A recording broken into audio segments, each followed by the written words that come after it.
À la sortie d'une école d'architecture comme nous, avec Camille Mourier, on peut créer une agence. Voilà, c'est ce qu'on a fait il y a 8 ans, juste en sortant de l'école.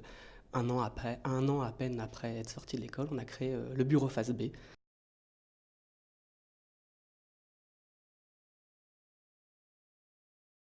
L'agence, on a une double activité, donc sur du logement et sur de l'équipement public, où on est sur l'équipement public plus dans les équipements sportifs, donc avec un projet là qui est en chantier, qui a à Calais, une salle de sport, donc il y a un peu le projet phare de l'agence ces temps-ci. Et un troisième pôle qui est un peu plus original dans l'activité d'architecte, c'est les ouvrages d'art. En tout cas, on essaye, parce qu'on n'a pas encore fait vraiment d'ouvrages d'art construits, mais en tout cas, on fait des concours d'idées et des concours aussi publics pour construire des ponts ou des passerelles ou des couvertures de voies piétonnes ou des choses comme ça. Et ensuite, on a aussi une part d'enseignement, puisque Camille Mourier enseigne à l'école d'architecture de Lille, et moi j'enseigne à l'école de haute études d'ingénierie, HEI, à Lille. Camille et moi, on a, je pense, fait des études d'architecture pour les mêmes raisons.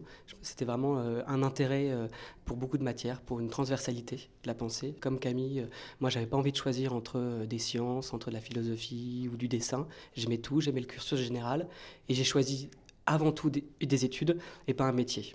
Vraiment, c'était la perspective de faire 5 ans dans l'école d'architecture de Lille qui me plaisait. 5 ans où j'allais pouvoir faire du dessin, de la philosophie, de la science, des mathématiques, de la construction. Donc une école, c'est aussi rencontrer des professeurs qui comptent. Donc il y en a plusieurs qui ont compté dans notre parcours, mais un particulièrement, donc c'était Patrice Ceccarini, avec qui on a passé notre diplôme. Donc c'est dans cette ville dont Germain a parlé, à Urbino, en Italie, où il nous a expliqué une méthode qui est la méthode systémique, qui aujourd'hui est encore le fondement, la colonne vertébrale de notre agence et notre façon de voir les projets. Et c'est quelque chose vraiment qui nous soude avec Germain dans notre façon de penser et qui nous permet aussi de nous comprendre dans un travail de binôme, c'est-à-dire en conception. Vous posiez la question, qu'est-ce qu'on apprend dans l'école d'architecture?